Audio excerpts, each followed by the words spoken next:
সমস্ত প্রশংসা ওই আল্লাহ রাব্বুল আলামিনের, যে আল্লাহ তাআলা আমাদেরকে দিন ইসলাম দান করেছেন, যে আল্লাহ তাআলা আমাদেরকে তার মনোনীত ধর্মে, আল্লাহ আমাদেরকে তার মনোনীত ধর্ম পালনের জন্য নির্বাচন করেছেন এবং তার শ্রেষ্ঠ নবীর শ্রেষ্ঠ উম্মত হওয়ার তৌফিক দান করেছেন।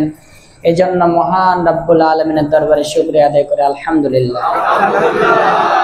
একদিকে তো আমরা শুকরিয়া আদায় করব, কিন্তু বর্তমান আমাদের মুসলমানদের পরিস্থিতি এত নাজুক, এত বিপজ্জনক, এত লজ্জাস্কর, যেই পরিস্থিতির দিকে তাকালে, গোটা মুসলিম উম্মার দিকে তাকালে আমাদের আলহামদুলিল্লাহ পড়ার আর অবকাশ থাকে না। আমাদেরকে এখন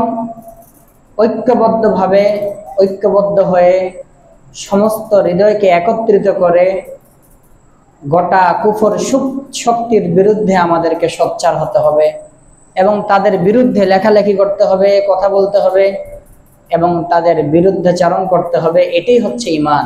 এটাই কি ঈমান? যারা বলে মুহাম্মদ সাল্লাল্লাহু আলাইহি সাল্লাম তো জীবনে কোনোদিন কাউকে ধমক দেননি, তার কথাবার্তায় কোনো রকম কষ্ট পাওয়া যায়নি, তারা শুধু মক্কি জীবনের কথা জানে। নবী করিম সাল্লাল্লাহু আলাইহি সাল্লামের জীবনের দুইটি ভাগ রয়েছে, একটা মক্কি জীবনী আর একটা মাদানী জীবনী, ঠিক কিনা?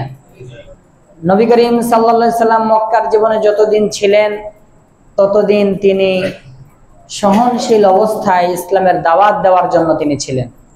যখন তিনি মদিনায় গেলেন, মদিনায় যাওয়ার পর কাফেররা যখন সহ্য করতে পারল না, মক্কার কাফেররা, যে মুসলমানেরা, ইসলামের নবী, ইসলামের মুসলিম অনুসারীরা মক্কায় ভালো থাকতে পারলো না, মদিনাতে ভালো থাকবে, এটাও তারা সহ্য করতে পারলো না। তখন তারা সর্বপ্রথম হামলা করলো বদরের প্রান্তরে। নবী করিম সাল্লাল্লাহু আলাইহি সাল্লাম জীবনে যতগুলো যুদ্ধ করেছেন কাফেরদের সাথে, সবগুলো যুদ্ধ ছিল ডিফেন্সিভ, প্রতিরক্ষামূলক, আক্রমণাত্মক কোনো যুদ্ধ আল্লাহ রাসূল সাল্লাল্লাহু আলাইহি সাল্লাম করেন নাই। এবং সেই মদিনী জীবনে নবী করিম সাল্লাল্লাহু আলাইহি ওয়াসাল্লাম কাফেরদের বিরুদ্ধাচারণ করেছেন, কাফেরদের বিরুদ্ধে তিনি সোচ্চার হয়েছেন। তাদের বিরুদ্ধে সাহাবা কেরামকে বলেছেন, কে আমার জন্য আমার দ্বীনের সাহায্য করবে, আল্লাহর রাস্তায় কে যাবে এবং যুদ্ধ কে করবে? যে ব্যক্তি আমার এই দ্বীন ইসলামের জন্য যুদ্ধ করার জন্য শহীদ হবে, আমি নবী নিজ দায়িত্বে বিনা হিসেবে তাকে জান্নাতে নিয়ে যাব। এই জন্য কিন্তু আজকে আমাদের মুসলমানদের অন্তরে মৃত্যুর ভয়, দুনিয়ার লোভ এই পরিমাণ প্রবেশ করেছে, আমাদের মুসলমান মা বোনরা উগ্র ইসকন হিন্দুদের হাতে লাঞ্ছিত, অপমানিত হচ্ছে। আমাদের মুসলিম মা বোনদের ইজ্জত আবরু নষ্ট হয়ে যাচ্ছে, তবু আমাদের রক্তের মধ্যে কোনো আগুন জ্বলে না। এই জন্য কবি মুহিব খান বলেছেন,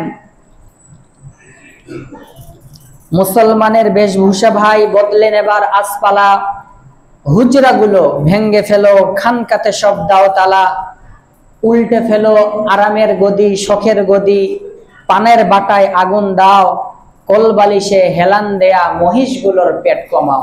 এখন আমরা সকলে গরু আর মহিষ হয়ে গেছি, শুধু খাই দায় ফুর্তি করি। ইসলামের জন্য, ইসলাম রক্ষা করার জন্য আমাদের অন্তরে কোনো স্পৃহা জাগে না, আমাদের অন্তরে কোনো ব্যথা আসে না।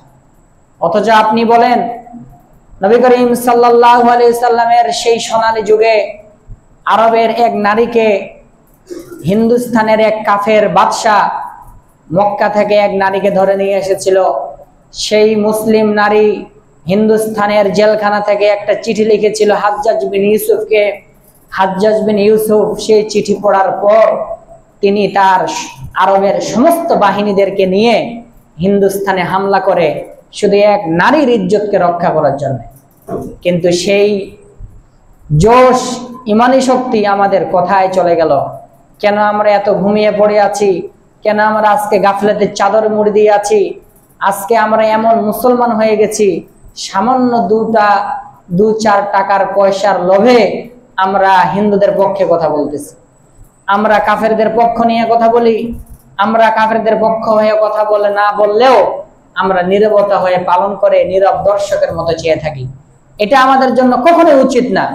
এজন্য কবি বলেন, আরাম আয়ে সুখ সুবিধায় মুসলমানের কাটছে দিন, মসজিদে ওই আজান ফোকায় ঘুম পাড়ানো মুয়াজ্জিন, আত্মভোলা ইমাম যত দিল মরা সব মুসল্লি, লোক দেখানো পীর মুরিদান এক কাতারে করগুলি।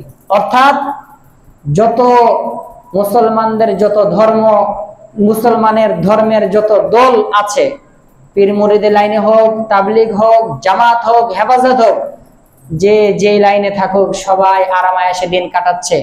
এজন্য আমাদের উচিত সবাইকে একত্রিত হয়ে ঐক্যবদ্ধভাবে ঘাড়ে ঘাড় মিলিয়ে, মুসলমান এক ভাই এক ভাইয়ের সাথে দ্বন্দ্ব থাকতে পারে, এক পরিবারে 6 জন ভাই থাকলে এক ভাই আরেক ভাইয়ের সাথে কথা কাটাকাটি হইতে পারে, এরপরে মারামারি হতে পারে, কিন্তু এটা আমাদের ঘরোয়া ব্যাপার, ঠিক কিনা? কিন্তু কোন মুসলমানের সন্তানের, কোন মুসলিম মা বোনের মুসলিম ইমানদার মা বোনদের ইজ্জত আবরুকে ওই মালাউন হিন্দু, উগ্র ইসকন হিন্দুরা আমাদের মা বোনদেরকে অপমানিত করবে, এটা কোনোদিন কোন মুসলমান সহ্য করতে পারে না। এই জন্য আমাদেরকে ঐক্যবদ্ধ হয়ে, আমাদেরকে সকলকে আলেম ওলামাদের নেতৃত্বে সকলকে ঐক্যবদ্ধভাবে যার যার অবস্থান থেকে প্রতিরোধ গড়ে তুলতে হবে। এই উগ্রবাদী ইসকনদেরকে আমাদের দেশ থেকে বিতাড়িত করতে হবে। এই জন্য বলেন, মুর্দা মুমিন অনেক আছে, মুর্দারা থাক গরস্থানে, জিন্দারা গাও জয়ের গান। কবরে অনেক মুর্দা মুমিন আছে, ওই মুর্দা মুমিন দিয়ে আজ কোনো কাজ হবে না। আজকে লাগবে মর্দে মুমিন, যারা জীবিত হয়ে আছে। এই মর্দ মুমিনের রক্ত উপর ভর করে ইসলামের নৌকা আমাদের পর্যন্ত 1400 বছর পরে এসেছে। সুতরাং যদি আপনি ইসলামের জন্য, আল্লাহকে সন্তুষ্ট করার জন্য, কোন একজন মুসলমানের ইজ্জত আবরুকে রক্ষা করার জন্য সামনে এক হাত আপনি পা বাড়ান, আমি পা বাড়াই বা তার পক্ষে কথা বলি, স্বয়ং আল্লাহর রহমত, জান্নাতের ফেরেশতারা আমাদেরকে স্বাগতম জানার জন্য সারিবদ্ধ হয়ে দাঁড়ায় থাকে। সুবহানাল্লাহ। মুর্দারা থাক গরস্থানে, জিন্দারা গাও জয়ের গান। রক্তে যাদের জং ধরেছে নতুন করে দাওরে শান। মুর্দা মুমিন অনেক আছে, মর্দে মুমিন চাইরে আজ। শাহাদাতের স্বপ্নে বিভোর বীর সেনাদের কুচকাওয়াজ। ছাত্র জাগো, যুবক জাগো, বিদ্রোহী আর বিপ্লবী। আজ দিন বদলের দিন এসেছে, বদলে ফেলো আজ সবই।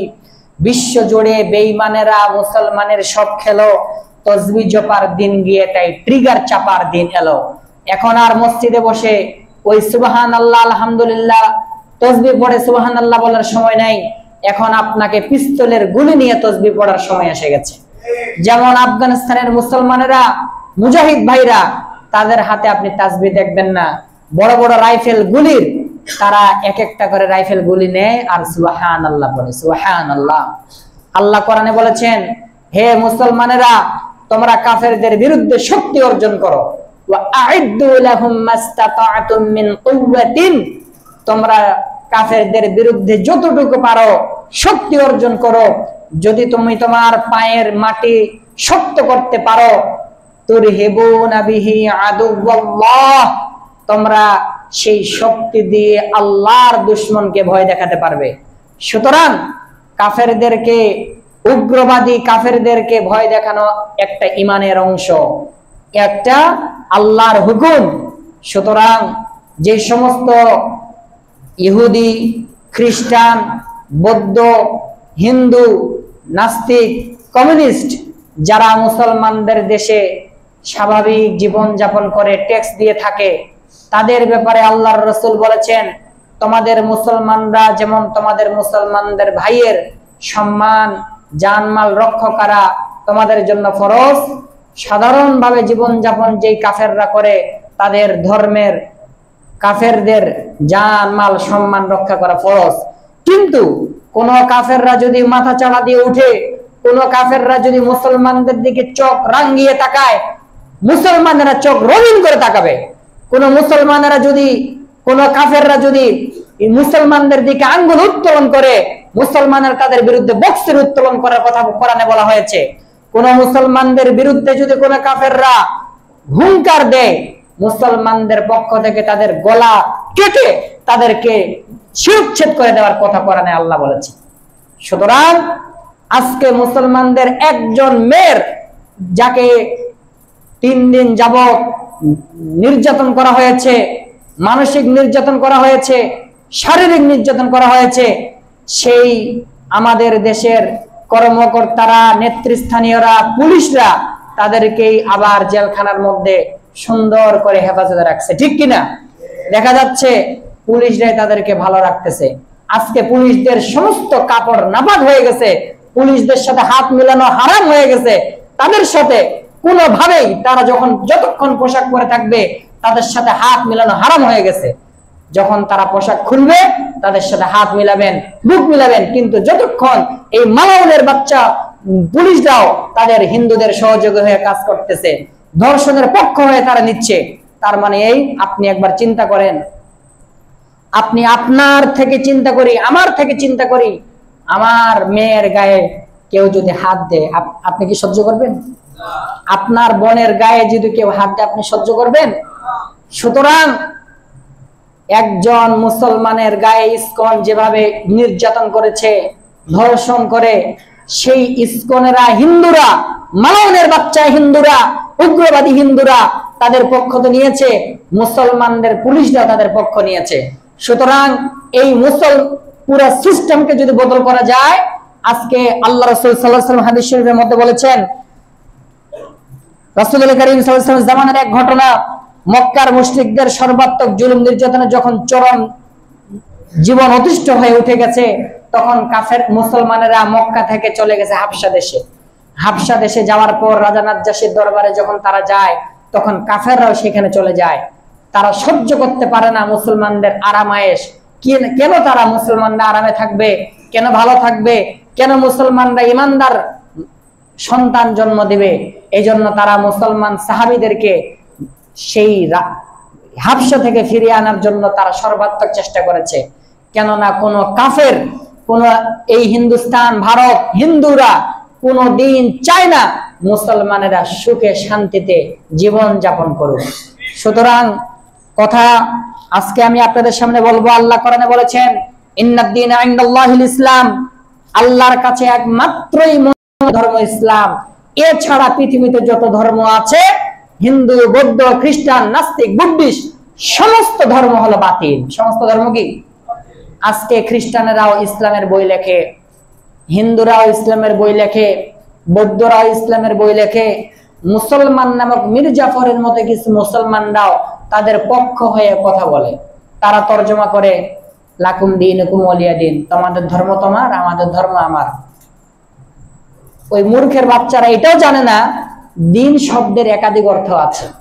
কুল ইয়া আইয়ুহাল কাফিরুন, আল্লাহ রাসূলকে আল্লাহ বলেছেন, হে নবী আপনি বলেন, কাফেরদেরকে কাফের বলেন, এই কাফেররা, লা আ'বুদু মা তা'বুদুন, তোমরা যার পূজা করো আমি তার পূজা করি না। ওয়ালা আনতুম আবিদুনা মা আ'বুদ, তোমরা যার ইবাদত করো আমি তার ইবাদত করি না। ওয়ালা আনা আবিদুম মা আবাদতুম, আমি পূজারী নই, তোমরা যার পূজা করো। ওয়ালা আনতুম আবিদুনা মা আ'বুদ, আমি যার ইবাদত করি তোমরা তার ইবাদতকারী নও।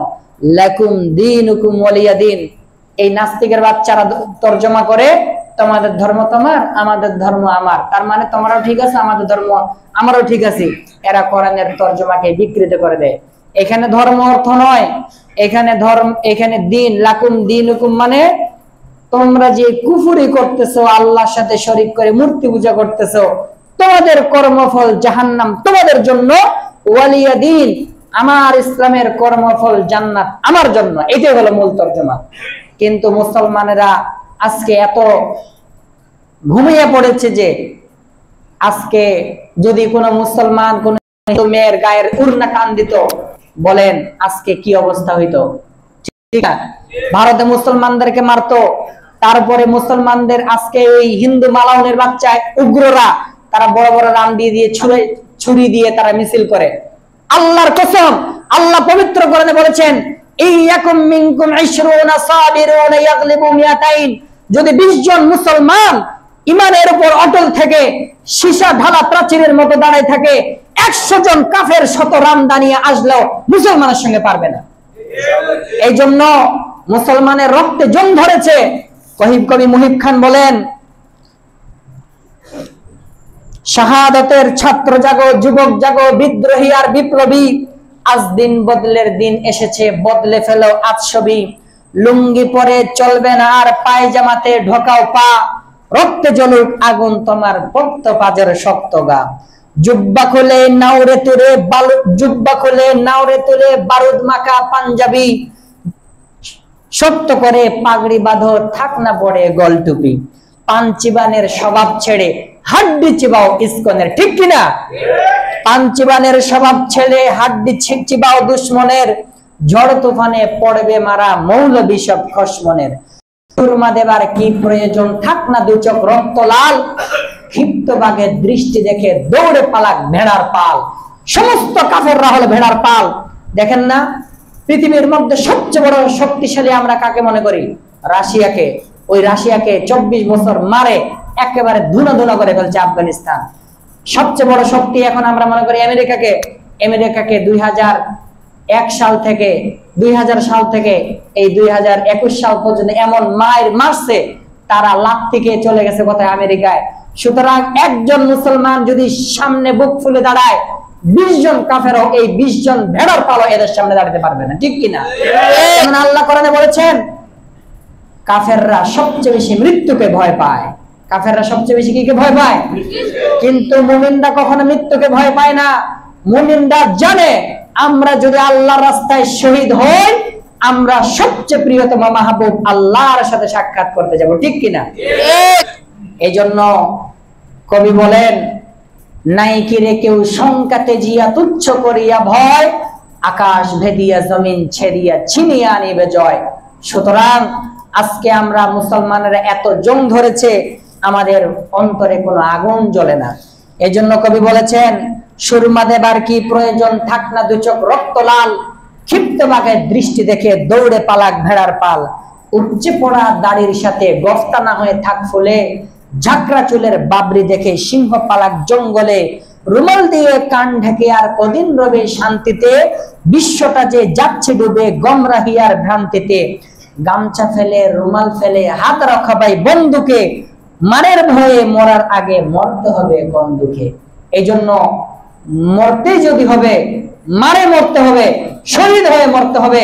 আল্লাহ রাসূল সাল্লাল্লাহু আলাইহি সাল্লাম, নবী করিম সাল্লাল্লাহু আলাইহি সাল্লামের হাদিসে নবী করিম সাল্লাল্লাহু আলাইহি সাল্লাম বলেছেন, কাফের মুশরিকরা যখন তোমাদের বিরুদ্ধে, আল্লাহ কোরআনে বলেছেন 2 নাম্বার পারা 8 নাম্বার পৃষ্ঠা, ওয়াকাতুল মুশরিকিন হাইতু ওয়াজাদতুমুহুম, উগ্রবাদী কাফেররা তোমাদের বিরুদ্ধে যখনই মাথা চাপা দিয়ে উঠবে, তোমরা তাদেরকে যেখানে পাবে সেখানে তোমরা তাদেরকে কতল করে দেবে। এটা আল্লাহর কোরআনের আদেশ। যদি তারা তোমাদের থেকে শান্তি চুক্তি করে, তাহলে তোমরাও তাদের সাথে শান্তি চুক্তি করো। আচ্ছা বলেন তো, বাংলাদেশের হিন্দুরা, বাংলাদেশের কাফেররা ভারতের মুসলমানের চেয়ে বাংলাদেশের মুসলমানেরা শান্তিতে আছে কিনা? বাংলাদেশের হিন্দুরা এরা মায়ের কোলের শিশুর মতো আছে, ঠিক কিনা? বরং আল্লাহ রাসূল সাল্লাল্লাহু আলাইহি সাল্লামের যুগে আবু মুসা আশআরী রাদিয়াল্লাহু তাআলা আনহু ওমরের কাছে এসে একবার বলেন, আমি এক খ্রিস্টান পাদ্রীকে সেক্রেটারি করে রেখেছি, ক্যাশিয়ার বানিয়ে রেখেছি। ওমর রাদিয়াল্লাহু তাআলা বলেন, হে আবু মুসা আশআরী, তুমি কি জানো না আল্লাহ তাআলা কোরআনে বলেছেন, লা তাত্তাখিদুল ইয়াহুদা ওয়ান নাসারা আউলিয়া বা'দুহুম আউলিয়া বা'দ, কোন ইহুদি খ্রিস্টান মুশরিক মূর্তি পূজারীদেরকে তোমরা বন্ধু বানাইও না। সুতরাং তারা একে অপরের বন্ধু। ওমাইয়াতাওয়াল্লাহুম মিনকুম, তোমাদের মধ্য থেকে যারা তাদেরকে বন্ধু বানাবে, ফাইন্নাহু মিনহুম, তারা তাদের অন্তর্ভুক্ত। সুতরাং আল্লাহ তাআলা তাদেরকেও, ওই কাফেরদের সাথে ওই মুসলমানদেরকে জাহান্নামে দিবে। ওমর রাদিয়াল্লাহু আনহু বলেন, তুমি কেন একজন কাফেরকে সেক্রেটারি বানাইলা? কেন তাকে শক্তিশালী করলা? কেন তাকে চাকরির পদ দিলা? তোমাদের মুসলমানের মধ্যে কি অনেক শক্তিশালী, অনেক শিক্ষিত মানুষ নাই? তোমার মুসলমানের মধ্যে কি কোনো জ্ঞানী মানুষ নেই? কেন তুমি একজন খ্রিস্টানকে ক্যাশিয়ার বানাইলা? কেন একজন খ্রিস্টানকে তুমি সেক্রেটারি বানাইলা? এই জন্য কিন্তু আমাদের দেশে দেখেন, ভারতে যত এমপি মন্ত্রী আছে, মুসলমানের সংখ্যা বেশি থাকা সত্ত্বেও তাদের মধ্যে কি নেই? তাদের সরকারি পোস্টে মুসলমানের চাকরির সংখ্যা কম। কিন্তু আমাদের বাংলাদেশে দেখেন, প্রাইমারি লেভেল থেকে একদম সচিবালয় পর্যন্ত সমস্ত সেক্টরে গত 17 বছরের স্বৈরাচারের আমলে সমস্ত হিন্দুদেরকে বড় বড় পদ দিয়ে রাখছে, ঠিক কিনা? এই জন্য এই সমস্ত মালাউন উগ্রবাদী হিন্দুদেরকে নেতৃত্ব আর শক্তি দেওয়ার কারণেই প্রদীপ ওসি এসকে সিনহাকে মারে, ভারতের বিরুদ্ধে বলার কারণে তারা বুয়েটের ওই ছেলেটাকে মারে, আবরার ছেলেটাকে মারে, এবং তারা আরো অনেক জুলুম নির্যাতন করে। বাংলাদেশের প্রত্যেকটা সেক্টরে এই ইসকনের সদস্য এবং রয়ের সদস্য কাজ করতেছে। প্রত্যেকটা মসজিদে রয়ের সদস্যরা কাজ করে। এর কারা? এরা আমাদের মতো মীর জাফরের মতো ডিম ফোটা বাচ্চার মতো কিছু মুসলমান সাধারণ টাকার লোভে তারা কি করতেছে, আমাদের মুসলমানদের কথা হিন্দুদেরকে বলতেছে, ইমামদের কথা হিন্দুদেরকে বলতেছে। কত বড় নেককারজনক ঘটনা! একজন কত বড় আস্পর্ধা, তাদের কত বড় কলিজা হয়েছে, একজন ইমামকে তারা অপমানিত করে ইন্ডিয়া পাচার করার জন্য প্রস্তুত হয়েছে।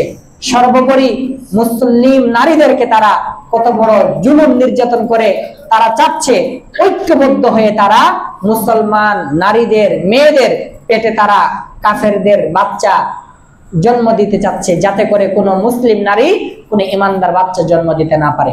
এজন্য এত কিছু বলার উদ্দেশ্য হলো, আমাদের বাংলাদেশি হিন্দুত্ববাদীদের যে সয়লাভ, আপনারা দেখেন, আপনারা জেনে অবাক হবেন যে 2022 সালের জনশুমারি অনুযায়ী বাংলাদেশের জনসংখ্যায় 95% হলো হিন্দু ধর্মাবলম্বী, অথচ বাংলাদেশ পুলিশ, আর্মি সহ সরকারি চাকরিতে তাদের সংখ্যা হলো শতকরা 35%। এই জন্য এরপরে দেখেন আমাদের দেশে ইসকনের পরিচয় কি? ইসকন একটি কট্টর হিন্দুত্ববাদী উগ্র সংগঠনের নাম। সাধারণ হিন্দুরা নয়, উগ্রবাদী হিন্দু। সাধারণ হিন্দুর কথা আমি বলি নাই। এরা হাটাজারি মাদ্রাসা, আপনি যাবেন চট্টগ্রাম হাটাজারি মাদ্রাসায়, হাটাজারি মাদ্রাসায় মসজিদ, এটা মসজিদের দক্ষিণে একটা বড় মন্দির। কোনদিন হাটাজারি মাদ্রাসার মুসলমান আলেম ছাত্রদের সাথে হিন্দুদের কোনো দাঙ্গা লাগে নাই। কিন্তু যখন থেকে এই ইসকনরা আসছে তখন থেকে আমাদের দেশে দাঙ্গা শুরু হয়েছে, ঠিক কিনা? এই জন্য দেখেন হিন্দু ইসকনের পরিচয় উইকিপিডিয়ার তথ্য অনুযায়ী জানা যায় ইসকনের ফুল মিনিং হলো international society for Krishna consciousness in ISKCON, বা আন্তর্জাতিক কৃষ্ণ ভাবনা মৃত সংঘ, যার জন্ম বা সৃষ্টি বিদেশে, এমনকি ভারতেও নয়। 13 জুলাই 1966 সালে নিউ ইয়র্ক সিটিতে অভয় চরণার বিন্দ ভক্তি বেদনানন্দ স্বামী প্রভুনাথ ইসকন নামের সংগঠনটি প্রতিষ্ঠান করে, এবং তাদের যে সকল দেশে ইসকন নিষিদ্ধ, ইন্দোনেশিয়া নিষিদ্ধ, মালয়েশিয়া নিষিদ্ধ, এরপরে ভুটানে নিষিদ্ধ, মালদ্বীপে নিষিদ্ধ। এরপরে ইসকন একটি উগ্রবাদী সংগঠন।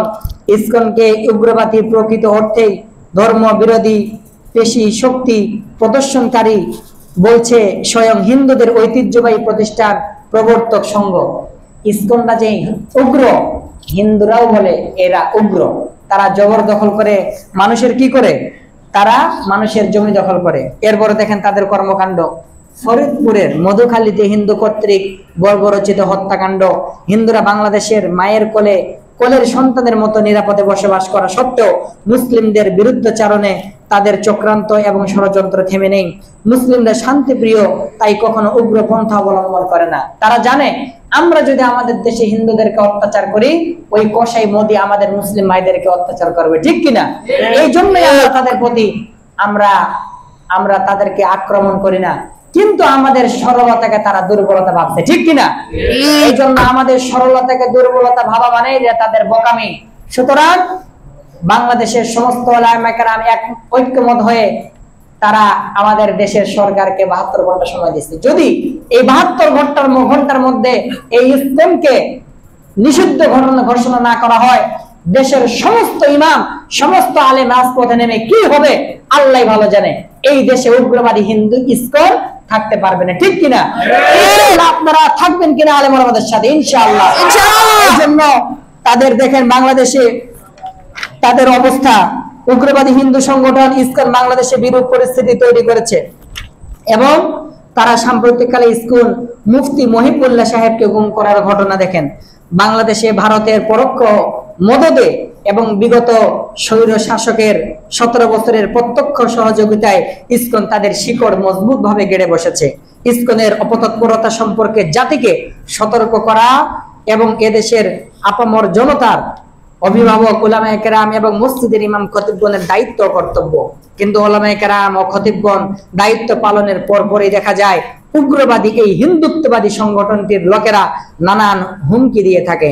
এর ওই ধারাবাহিকতায় গাজীপুরের টঙ্গী 47 নম্বর ওয়ার্ডের TNT কলোনি জামে মসজিদের খতিব মুফতি মুহিবুল্লাহ মাদানী ইসকন সম্পর্কে তাদের অপতৎপরতা নিয়ে মুসল্লিদের সতর্ক করার পর ইসকনের লোকেরা তাকে হত্যার হুমকি দেয়। TNT কলোনি মসজিদের বারান্দায় ইসকনের নামে একটি হুমকিমূলক চিঠি পাওয়া যায়। একই ধরনের আরেকটি চিঠি খতিব সাহেবের বাসার কাছে পাওয়া যায়। চিঠিতে পাঞ্জাবি টুপি পরা এক হুজুরের প্রকৃতি একে তার গলায় ছুরি ধরে লেখা ছেড়া হয়। তারপর তাদের বলা হয় তোদের খতিবকে ধরে পরিবারের থেকে বিচ্ছিন্ন করা হবে, শেষ অবধি ওকে সম্পূর্ণ একা বানিয়ে রাস্তার পাগল বানানো হবে, কারণ জনি দেবী জগৎ জয়ী কালী মাতা কাম দেবতার উপরে কেউ নেই। নাউজুবিল্লাহ। আজ হোক বা কাল হোক পূর্ব বাংলা ইসলামী মৌলবাদীদের মুক্ত করা হবে। আমাদের জনবলের সংকট নেই, তোদের বাইতুল মুকাররমকেও গুড়িয়ে দেওয়া হবে। এখন আর কথা নয়, আমরা অ্যাকশনে যাব। ইসকনের এই হুমকির পর নিখোঁজ হন গাজীপুরের TNT কলোনি জামে মসজিদের খতিব মুফতি মুহিবুল্লাহ মাদানী। গতকাল 23 অক্টোবর 2025 বৃহস্পতিবার সকালে পঞ্চগড় সদর থানার হেলিপ্যাড বাজার এলাকায় একটি রাস্তার পাশে গাছের সাথে লোহার শিকল দিয়ে হাত পা বাঁধা অবস্থায় তাকে পাওয়া যায়। খবর পেয়ে পঞ্চগড় সদর থানা পুলিশ তাকে উদ্ধার করে হাসপাতালে ভর্তি করে। এ ব্যাপারে পঞ্চগড় সদর থানার ওসি মোহাম্মদ আব্দুল্লাহিল জামান বলেন, মাওলানা মুহিবুল্লাহ মাদানীকে উদ্ধার করে হাসপাতালে ভর্তি করা হয়েছে। এর আগে বুধবার ফজরের নামাজের পর হাঁটতে বের হলে গাজীপুরে তিনি হাঁটতে বের হন, অপহরণের শিকার হন। তাকে খুঁজে না পেয়ে স্বজনরা টঙ্গী পূর্ব থানায় লিখিত অভিযোগ দায়ের করেন। প্রিয় উপস্থিতি, ইসকনের এই হুমকি ও খতিব সাহেবের নিখোঁজ হওয়ার ঘটনা মধ্যে সরাসরি সম্পর্ক রয়েছে এবং এতে ইসকনের সংশ্লিষ্টতা স্পষ্ট। মাওলানা মুহিবুল্লাহ সম্প্রতি ইসকন ও ভাগোয়া লাভ ট্রাপ আমাদের মুসলমান মেয়েদেরকে তারা বিভিন্ন কায়দায় টাকা দিয়ে ধর্মীয় সহানুভূতি দিয়ে তারা ফোন করে বলে আমি ইসলাম শিখতে চাই, আমি সূরা কেরাত শিখতে চাই। তারা এই হিন্দুরা কি করে বিভিন্ন দর্জি টেইলারে পাঞ্জাবি সেলায়, টুপি সেলায়, পায়জামা সেলায়, মুসলমানের বেশ ধারণ করে তারা মুসলমান মেয়েদেরকে কি করতেছে, তারা প্রতারণা, তাদের সাথে খেয়ানত করতেছে। এই জন্য আমরা আমাদেরই তো মেয়েরা, আমাদেরই মেয়ে, আমাদেরই বোন, এই জন্য আপনাদের সকলকে সোচ্চার হতে হবে। কোন উগ্রবাদী হিন্দু যদি কারো গায়ে হাত দেয় ওইখানে তার গলা ছিলকে দিতে হবে। আমার সামনে আল্লাহর কসম, আমার সামনে যদি কোনো ইসকন হিন্দু কোন মেয়ের গায়ে হাত তুলে, আল্লাহর কসম আমার হাতে যা থাকবে আমি তা দিয়ে তাকে জবাই করে দেবো ইনশাআল্লাহ। আমি কোনো ভয় করব না ইনশাআল্লাহ। আমি জানি আমার আল্লাহর সাথে আমার ওয়াদা আছে, আমি যদি কোনো ইসলাম ধর্মের রক্ষা করার জন্য কেউ যদি সামনে পা বাড়ায় ইনশাআল্লাহ স্বয়ং আল্লাহ তাকে সাহায্য করেন, ঠিক কিনা? আল্লাহ বলেছেন ইয়াকুম মিনকুম 20 সাবিরুন ইয়াগলিবু মিয়াতাইন ওয়া ইয়াকুম মিনকুম মিআতুন ইয়াগলিবু আলফাইন। মুসলমানরা যদি 100 জন তারা ইসলামের জন্য সাহস করে দাঁড়ায়, 1 আলফাইন 2000 কাফেরদের বিরুদ্ধে আল্লাহ ওই 100 জন মুসলমানকে বিজয় দান করেন। সুবহানাল্লাহ, সুবহানাল্লাহ। দেখেন ইসকনের আরেকটি ধ্বংসাত্মক কার্যক্রম হলো ভাগোয়া লাভ ট্রাপ। সাম্প্রতিক সময়ে ভাগোয়া লাভ ট্রাপ নামে হিন্দুরা পেতেছে নতুন ষড়যন্ত্র, যা মূলত হিন্দুত্ববাদী সংগঠন ইসকন ও তাদের সহযোগী কিছু উগ্রপন্থী গোষ্ঠীর পরিকল্পিত একটি প্রকল্প, যার উদ্দেশ্য মুসলিম সমাজের তরুণীদেরকে নৈতিক ও ধর্মীয় ভাবে বিপদগামী করে ইসলামী সমাজের ভিত দুর্বল করে দেওয়া। ভাগোয়া লাভ ট্রাপ কি? ভাগোয়া লাভ ট্রাপ হলো একটি সাংগঠনিক চক্রান্ত যেখানে হিন্দু যুবকরা ধর্মীয় পোশাক ও সাধু সুলভ আচার ব্যবহারের মাধ্যমে মুসলিম তরুণীদের প্রেমের ফাঁদে ফেলে পরে তাদের ধর্মান্তরিত করতে চেষ্টা করে। ভাগোয়া অর্থাৎ গেরুয়া পোশাক, যা হিন্দু সন্ন্যাসী ইসকন সদস্যরা ব্যবহার করে, আর লাভ ট্রাপ মানে প্রেমের ফাঁদ।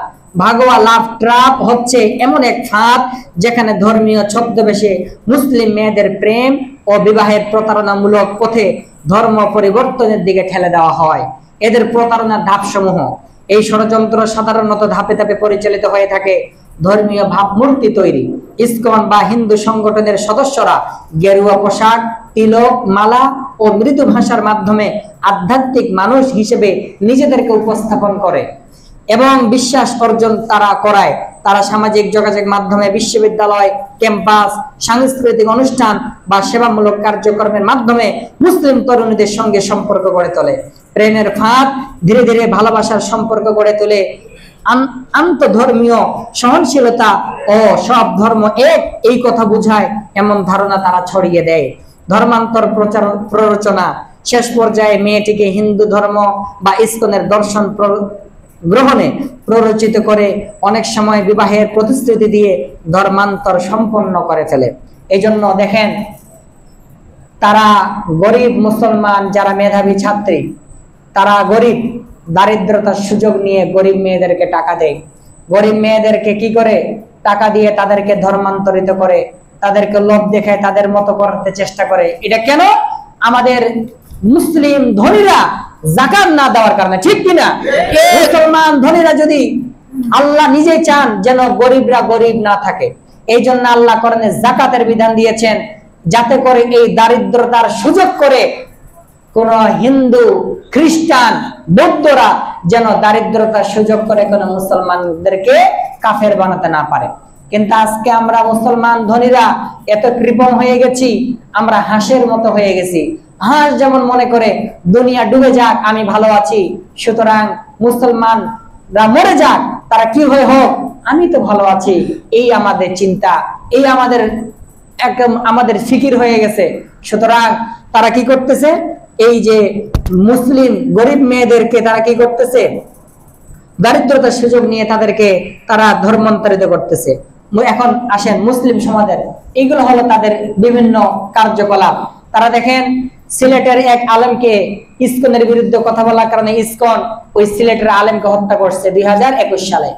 এরপরে কিছুদিন আগে দেখেন চট্টগ্রামের ওই নিউ মার্কেটে, যেখানে আপনাদের আদালত, ওইখানে তারা ওই উকিল মুসলমানদের পক্ষে কথা বলার কারণে ওই হিন্দু ইসকনরা তাদের অ্যাডভোকেট আলিফকে হত্যা করলো। আজকে ইমাম সাহেবকে, খতিব সাহেবকে তারা অপহরণ করে পাচার করতে লাগলো। মুসলিম মেয়েদেরকে তারা বিভিন্ন জায়গায় ধর্ষণ করতে লাগলো। এই সমস্ত জিনিসগুলো কেন? আমাদের নীরবতার কারণে, আমরা মৃত্যুকে ভয় করার কারণে, দুনিয়ার ভাষা আমাদের হওয়ার কারণে। আল্লাহর কসম, বাংলাদেশে 10 জন হিন্দুর, ওই উগ্রবাদী হিন্দু যারা ধর্ষক, তাদের গলা কেটে দেন, আগামী 1 বছর এই বাংলাদেশে ধর্ষণ হবে না।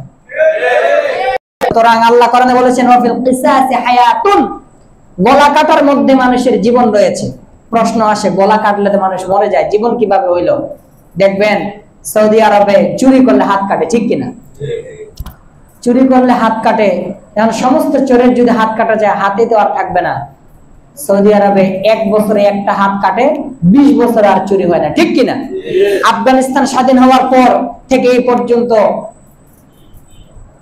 2-3টা থেকে 5টাও ধর্ষণ হয় নাই, চুরি হয় নাই, ডাকাতি হয় নাই। যাদেরকে যেখানে পাওয়া গেছে সেখানে তাদেরকে শিরচ্ছেদ করে দেওয়া হয়েছে। আল্লাহ কোরআনে বলেছেন, ধর্ষকের শাস্তি, তাদেরকে সঙ্গে সার করো, তাকে জবাই করে দাও, তাকে ফাঁসি দিয়ে দাও। যদি একটা ধর্ষককে জনসম্মুখে শাস্তি দেওয়া হয়, সমস্ত ইসকন উগ্রবাদী হিন্দুরা গর্তের বিড়াল হয়ে যাবে, ঠিক কিনা? এই জন্য যদি দেশের প্রশাসন এই বিচার না করে, আল্লাহর কসম, আমার সামনে যদি কোনোদিন কেউ হিন্দু এই দৃষ্টান্ত, এই অপরাধ করে, আমি সেখানে তাকে শেষ করে দেবো ইনশাআল্লাহ। এই জন্য আমাদের যুবকদেরকে সোচ্চার হইতে হবে। আপনি যদি, আমি যদি আল্লাহর রাসূলের পক্ষে, ইসলামের পক্ষে আপনি যদি সোচ্চার হন, দেখবেন স্বপ্নে আল্লাহ রাসূল এসে আপনাকে সান্ত্বনা বাণী শোনাচ্ছেন। সবচেয়ে বড়, মুসলমানদের সবচেয়ে বড় কামিয়াবি কি? মুসলমানের সবচেয়ে বড় কামিয়াবি হলো মৃত্যুর সময় তার মৃত্যুর যন্ত্রণা না হওয়া, ঠিক কিনা?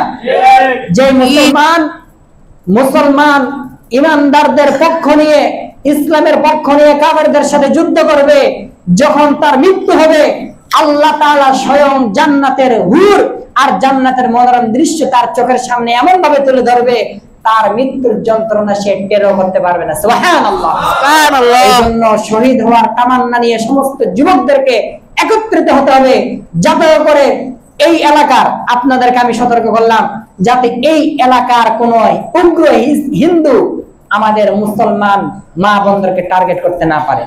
বাংলাদেশের সমস্ত জায়গায় আপনারা ধনীরা টাকা খরচ করবেন, যাতে করে যেখানে সমস্যা, দেখেন ওই যে আতাউল্লাহ বিক্রমপুরী, তিনি একাই ওই সমস্ত পুলিশদের বিরুদ্ধে লড়তেছে। পুলিশ এত নোংরা হয়ে গেছে, তারা ধর্ষণের পক্ষে নিয়ে তারা বলতেছে এটা ধর্ষণ না, এটা প্রেমের ফাঁদ। বলেন নাউজুবিল্লাহ। তাহলে এমন হয়ে গেছে এই মোদী সরকারের তারা প্রেতাত্মা হয়ে গেছে, তারা বাচ্চা হয়ে গেছে। এরা যদি এদের এই পুলিশদের পরিবারকে যদি এরা মানে কি করে এদেরকে অপমানিত করে, মোদি টাকা দিলেও এই পুলিশটা চুপ হয়ে থাকবে, তাদের এই অবস্থা, ঠিক কিনা? সুতরাং আমাদের করণীয় হচ্ছে আকীদার দৃঢ়তা, তরুণ তরুণীদের মধ্যে ঈমান ও ইসলামী জ্ঞান বৃদ্ধি করতে হবে। সুতরাং আমাদের এই অবস্থা হওয়ার আরো একটি কারণ আছে। আমরা মুসলমানরা শুধু ছেলেরা মসজিদে নামাজ পড়ি। কিসে নামাজ পড়ি? আপনি সৌদি আরবে যান, ইউরোপে যান, ইন্দোনেশিয়া যান, গুলশান আজাদ সেন্ট্রাল মসজিদে যান, সমস্ত পুরুষরা এক সাইডে নামাজ পড়ে, মহিলারা এক সাইডে নামাজ পড়ে, ঠিক কিনা? আজকে আমরা যুবক ভাইরা এখানে নামাজ পড়ি, অথচ আজকে মুসলমান মহিলারা দেখেন তারা বিভিন্ন কলকাতার সিরিয়াল নিয়ে বসে আছে, হিন্দি সিরিয়াল নিয়ে বসে আছে, ইংলিশ মুভি নিয়ে বসে আছে, ঠিক কিনা? তাহলে তারা নষ্ট হবে না কেন? এই জন্য আপনাদের উচিত কমিটি কর্তৃপক্ষের কাছে আবেদন, আপনারা কি করেন, মসজিদের জায়গা আছে, আপনারা মুসল্লিরা টাকা পয়সা দিয়ে এইখানে আপনারা মাদ্রাসা থাকবে, কিন্তু এখানের সাথে ছাদের সাথে ছাদ মিলিয়ে তারা মহিলাদের নামাজের ব্যবস্থা করা হোক। এটা আমাদের আকুল আবেদন। কেননা মা বোনরা যদি দিনদার হয়, এই মা বোনদের পেট থেকেই আলী রাদিয়াল্লাহু তাআলা বের হবে, ঠিক কিনা? ওমর রাদিয়াল্লাহু তাআলা বের হবে, খালিদ বিন ওয়ালিদ বের হবে। একজন খালিদ বিন ওয়ালিদ যিনি আল্লাহর তলোয়ার, একজন খালিদ বিন ওয়ালিদের সামনে গোটা মক্কার কাফেররা, গোটা আরব জাহানের সমস্ত কাফেররা তার সামনে একেবারে বরতে শিয়াল হয়েছিল, ঠিক কিনা? সুতরাং মা বোনদের জন্য নামাজের ব্যবস্থা করা হোক। যতই আমরা বলি ফেতনা, মার্কেটে যায় সমস্যা নাই, তারা বিভিন্ন সিনেমা হলে যায় সমস্যা নাই, হোটেলে যায় সমস্যা নাই, নামাজ পড়তে আসলে সমস্যা। আমি আমার ভাইদের কাছে আকুল আবেদন করব, আপনারা আমার কথা শুনে আবার এটা মনে করিয়েন না যে ইমাম সাহেব এই কথা বলছে, তাকে বিএনপিতে ঢুকাই দিই, আওয়ামী লীগে ঢুকাই দিই, জামাতে ঢুকাই দিই। আজকে দেখেন সবাই অন্যায় করতেছে। আজকে বিএনপির লোকেরা কি করতেছে, খালেদা জিয়ার ছবি নিয়ে মসজিদে তারা অনুষ্ঠান করতেছে, ঠিক কিনা? এটা কি সওয়াবের কাজ না গুনার কাজ? গুনার কাজ। এরা যেমন অন্যায় করতেছে, যেই জামাতের নেতারা আমাদের হাটাজারি মাদ্রাসার আলেম, পটিয়া মাদ্রাসার আলেম ডক্টর আফামা খালেক হিন্দুদের কাছে গিয়ে সেখানে নাচতেছে, উনি যেয়ে দেখতেছে। যত বড় আলেম হোক, অন্যায়, ঠিক কিনা? তার বিরুদ্ধে আমাকে বলতে হবে। আমার বাবা যদি অন্যায় করে, তার বিরুদ্ধে আমাকে বলতে হবে। ইসলাম এটাই শিক্ষা দিয়েছে। বদরের প্রান্তরে একদিকে ছেলে, আরেকদিকে বাপ। এদিকে ছেলে, বাপ মুসলমান, ছেলে কাফের, ছেলে মুসলমান, বাপ কাফের। এক কথা, হকের মানদণ্ড নিয়ে যতই বড় ব্যক্তিত্ব হোক না কেন, তার বিরুদ্ধে আমাদেরকে বলতে হবে, ঠিক কিনা? ঠিক। বারিধারা মাদ্রাসার শিক্ষা সচিব মুফতি নাজমুল হাসান সাহেব 12 নম্বর সেক্টরে উত্তরে এক মসজিদে জামাত ইসলামের নেতাদের সেই কথা বলছে। তারা জামাত ইসলামের নেতারা কি করছে, পূজার মণ্ডপে গিয়ে উলুধ্বনি পাঠ করছে। তারা উলুধ্বনি দিয়েছে, তারপরে গীতা পাঠ করছে, তাদেরকে শুভেচ্ছা স্বাগতম জানিয়েছে। অথচ দেখেন আল্লামা দেলোয়ার হোসেন সাইদি, তিনি তার এলাকার এমপি ছিলেন, তিনি হিন্দুদেরকে টাকা দিয়েছে, কিন্তু কোনদিন কি তিনি পূজার মণ্ডপে গিয়েছেন? কখনো যান নাই। মুফতি নাজমুল হাসান সাহেব যখন এই কথা বলে, এই জামাত ইসলামের কিছু উগ্র ভাইরা ওই খতিবকে চিঠি দিয়েছে, আর্মির কাছে চিঠি দিয়েছে, তারপরে পুলিশের কাছে চিঠি দিয়েছে, মসজিদ কমিটির কাছে চিঠি দিয়েছে, আপনি আপনার বয়ানকে উইথড্র করেন, বয়ানকে ফিরিয়ে নেন, তওবা করেন। আচ্ছা বলেন, আপনি টিভি দেখেন, আমি যদি বলি আপনি টিভি দেখবেন না, এটা কি আমার অপরাধ? অপরাধের বিরুদ্ধে আল্লাহ কোরআনে বলেছেন, তা'মুরুনা বিল মা'রুফ ওয়া তানহাউনা আনিল মুনকার। আপনারা কোরআনের রাজ কায়েম করতে চান, কিন্তু মোদিকে খুশি করে নয়, ট্রাম্পকে খুশি করে নয়, ঠিক কিনা? আপনারা মনে করতেছেন এই হিন্দুদের উলুধ্বনি দিয়ে, হিন্দুদের গীতা পাঠ করে, তাদের পূজা মণ্ডপে গিয়ে মনে আমরা ভালো থাকবো। কোশ্চিন কালেও ভালো থাকতে পারবেন না। কেননা মীর জাফর ওই খ্রিস্টানদেরকে খুশি করতে গিয়েছিল, কিন্তু খ্রিস্টানরাই তাকে জবাই করে দিয়েছে, ঠিক কিনা? যে এই সমস্ত নেতারা, আওয়ামী লীগ হোক, বিএনপি হোক, জামাত হোক, হেফাজত হোক, যারা হিন্দুদের সাথে সম্প্রীতি মহব্বত রাখবে তাদের বিরুদ্ধে ইমামের খতিবরা মেম্বার থেকে তাদেরকে অন্যায়ের বিরুদ্ধে প্রতিবাদ করবে, ঠিক কিনা? সে যে শ্রেণীর হোক, গণতন্ত্র হারাম। আমরা কাউকে ভোট দিতে বলি না, যার ইচ্ছা থাকে আপনি ভোট দেন। আমরা বলবো আপনি কি করেন, আপনি ইসলামের পথে আসেন, আপনি ইসলামের পক্ষ নিয়ে ইসলাম দেখেন। আফগানিস্তান যে স্বাধীন হয়েছে, আফগানিস্তানে কি আপনার মতো আমার মতো আওয়ামী লীগ বিএনপির ঝগড়া আছে? জামাত হেফাজতের ঝগড়া আছে? চরমনাই ভণ্ডদের, তারপরে চরমনাই মাইজবান্ডির ভণ্ডদের কোন দ্বন্দ্ব আছে? নাই। ইসলামী খেলাফত তারা কায়েম করেছে, যোগ্য আলেমদের নিয়ে তারা একটা পঞ্চায়েত কায়েম করছে। সেখান থেকেই শিক্ষিত মানুষরা তারা কি করবে, তা একজন মন্ত্রী, একজন সরকার, একজন সবকিছু, তাদের মধ্যে কোনো রাজনীতি নাই। অথচ বিশ্বের মধ্যে 1 নম্বরে এখন শান্তিপ্রিয় দেশ হলো আফগানিস্তান, ঠিক কিনা? আল্লাহ রাব্বুল আলামিন সেই আফগানিস্তানের মতো আমাদের দেশকে কোরআনের রাজ কায়েম করার মতো তৌফিক দান করেন, বলেন আমিন। আমিন। আমাকে ইস্যু করে আমার কথাকে নিয়ে আপনি আবার বলেন না ইমাম সাহেব মনে হেফাজত, ইমাম সাহেব মনে জামাতি, ইমাম সাহেব মনে আওয়ামী লীগ। আমি কিছু না, আমি অন্যায়ের বিরুদ্ধে হকের পক্ষে, ঠিক কিনা? সুতরাং অন্যায় যদি আমার বাবা অন্যায় করে, আমার বাবাকে আমি সতর্ক করতে হবে। সুতরাং জামাতের যে ভাইরা ওই মুফতি নাজমুল ইসলাম সাহেবকে যে অন্যায়মূলক চিঠি দিয়েছে এবং তাকে বলেছে, আবার জামাতের আরেক নেতা বলেছে ইমামরা যদি জামাতের বিরুদ্ধে কথা বলে তাদেরকে চোরা মার দিতে হবে, নাউজুবিল্লাহ বলেন। নাউজুবিল্লাহ। জামাতরাও মুসলমান, আমরা মুসলমান। আমরা কি করতে পারি? আমরা বলবো মাওলানা মওদুদীর কিতাবের মধ্যে, তাফসিরের মধ্যে, ইদা জা নাসরুল্লাহ আল-ফাতের মধ্যে তিনি বলেছেন সমস্ত নবীরা পাপ করতে, বলেন নাউজুবিল্লাহ। মওদুদী তার কোরআনের তাফসিরের মধ্যে লিখেছে সমস্ত নবীরা পাপ করছে, এইজন্য নবীদেরকে আল্লাহ বলেছে ওয়াস্তাগফিরু, নবীজি আপনি গুনাহ মাফ চান। আচ্ছা বলেন, আল্লাহ যদি কোন নবীকে বলেন তুমি গুনাহ মাফ চাও, তার মানে কি নবীরা গুনাহগার? কোন নবীরা গুনাহগার নয়, কিন্তু মওদুদী লেখছে নবীরা গুনাহগার। সাহাবা কেরামের ব্যাপারে তার কটাক্ষ আছে, এমন সব শব্দ ব্যবহার করেছে, নবীদের ব্যাপারে এমন সব কথা আছে যেগুলো আমরা মানতে পারি না, কোন মুসলমান মানতে পারে না। সুতরাং ভ্রান্ত দলের ভ্রান্তি দূর করে যদি আপনারা আসেন, তাহলে আমাদের কওমি ওলামাদের সাথে একত্র আমরা এক দল হয়ে যাব। কিন্তু আপনি আপনার ভ্রান্তি আকীদা নিয়ে থাকবেন, আমরা এক হব, এটা কখনোই হতে পারে না। সুতরাং আমি কোন দলের পক্ষে নয়, আমি অন্যায়ের পক্ষে। যারা যেখানে অন্যায় করবে তাদের বিপক্ষে আমি কথা বলবো, ঠিক কিনা? সুতরাং কথা শেষ করে দিচ্ছি, ইসলামকে নিষিদ্ধ করা অন্যতম সময়ের দাবি এবং আমাদের মুসলমান যুবকদের, অভিভাবকদের সতর্ক থাকতে হবে। মসজিদ মাদ্রাসা কেন্দ্রিক সচেতনতা, খতিব উলামায়ে কেরামকে বিষয়ে মুসলিমদের সতর্ক করতে হবে। আইনি পদক্ষেপ, ইসকন বা অন্য কোন সংগঠন যদি ধর্মীয় অনুভূতি ও সামাজিক নিরাপত্তায় আঘাত হানে, তাহলে আইনগতভাবে কঠোর ব্যবস্থা নিতে হবে। মিডিয়া সচেতনতা, মিডিয়ার হিন্দুত্ববাদীদের এই অপতৎপরতা সম্পর্কে ব্যাপকভাবে জনমত গড়ে তুলতে হবে। প্রথম আলো, ডেইলি স্টার, এগুলো সবগুলাই সব হিন্দুদের দালাল, ঠিক কিনা? তারা মুসলমানদেরকে, মাওলানা জসিমউদ্দিন রহমানীকে, বড় বড় আলেমদেরকে তারা জঙ্গি নাটক সাজিয়ে এই 17 বছর তারা আয়না ঘরে রাখছে, ঠিক কিনা? সমস্ত দলের ভালো ভালো মানুষদেরকে আয়না ঘরে রাখা হয়েছে এই একমাত্র এই মিডিয়ার কারণে। সুতরাং এই মিডিয়াগুলো হলো হিন্দুদের পাঁচাটা গোলাম। এই জন্য দেখবেন ওরা যখন কোন দেশের মধ্যে ঘটনা ঘটে, ওইটা তারা নিউজ করে না, তারা নায়ক নায়িকাদের, পরিমণি, বিভিন্ন খারাপ যারা, তাদেরকে তারা হাইলাইট করে, ঠিক কিনা? একদিকে ইসলামের এই যে গাজীপুরের ঘটনা, দেখবেন চ্যানেলে কোনো আলোচনা নাই, নাস্তিকদের আলোচনা নাই, কিন্তু দেখবেন অন্য জিনিসের নিয়ে আলোচনা। যখন দেখবেন একটা ইসলামের কোন বিষয় ক্ষতি, তখন তারা সেটাকে নিয়ে আলোচনা করে না। আবার দেখবেন যখন ইসলামের ক্ষতি হয়, আবু তোহা আদনানের স্ত্রীকে নিয়ে আলোচনা করতেছে। কেন? যাতে করে এই মিডিয়া এমন ভাবে আলোচনা করে যাতে আবু তোহা আদনানকে ইস্যু করে আলেম ওলামাদেরকে কলঙ্কিত করা যায়, ঠিক কিনা? আলেম ওলামা থেকে জনগণকে বিচ্ছিন্ন করা যায়। অথচ দেখেন এই মিডিয়া গাজীপুরের বিষয়কে নিয়ে, ইমামকে নিয়ে, ওই মাদ্রাসার মেয়েকে নিয়ে কোনো কথা বলে না। এদের মুখে কি লাগে গেছে? মোহর লাগে গেছে। সুতরাং ইসকনকে নিষিদ্ধ করার সময়ের অন্যতম দাবি। এরপরে শেষমেশ আল্লাহ তাআলা পবিত্র কোরআনে বলেছেন, আল্লাহ কোরআনে বলেছেন লা তাত্তাখিযুল ইয়াহুদা ওয়ান নাসারা, তোমরা ইহুদি, নাসারা এবং মূর্তি পূজকদেরকে বন্ধুরূপে গ্রহণ করিও না।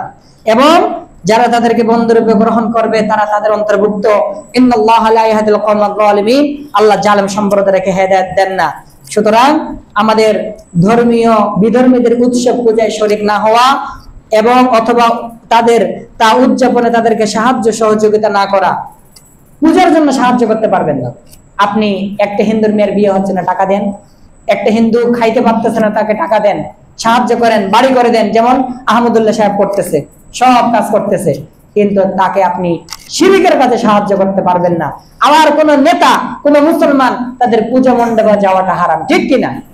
সুতরাং আমাদের উচিত এই সমস্ত কথাগুলো যা শুনলাম আমাদেরকে সোচ্চার হতে হবে।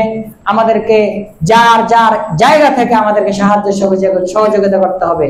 সুতরাং যারা ধনী তাদেরকে টাকা দিয়ে সাহায্য করতে হবে, যারা শক্তিশালী আলেমদের পক্ষ নিয়ে তাদের সামনে দাঁড়াতে হবে, যারা কিছু করতে পারবেন না নামাজের সিজদার মধ্যে মুসলমান আলেমদের পক্ষে, যুবকদের পক্ষে দোয়া করতে হবে, ঠিক কিনা? আর সর্বোপরি মুসলমান তাদের বউ বাচ্চাদেরকে, মেয়েদেরকে সজাগ দৃষ্টি রাখতে হবে, তাদের উপর দেখতে হবে তারা যেন কোনো অবৈধ ফাঁদে না পড়ে, এবং মুসলমান মা বোনদের জন্য নামাজের ব্যবস্থা করা সময়ের উপযুক্ত দাবি। সুতরাং তারা নামাজ পড়লে, মসজিদে নামাজ পড়লে, কোরআনের কথা শুনলে তারা আর কোনোদিন কি হবে না, অন্তত তারা বিধর্মীদের পায়ে তাদের খপ্পরে পড়বে না, ঠিক কিনা? আল্লাহ রাব্বুল আলামিন আমাদের সকলকে বুঝার তৌফিক দান করেন এবং আমাদের সমস্ত মুসলমান মা বোনদেরকে ওই উগ্রবাদী হিন্দুদের কবল থেকে রক্ষা করেন, বলেন আমিন। যারা সুন্নাত নামাজ পড়ে নেয় 4 রাকাত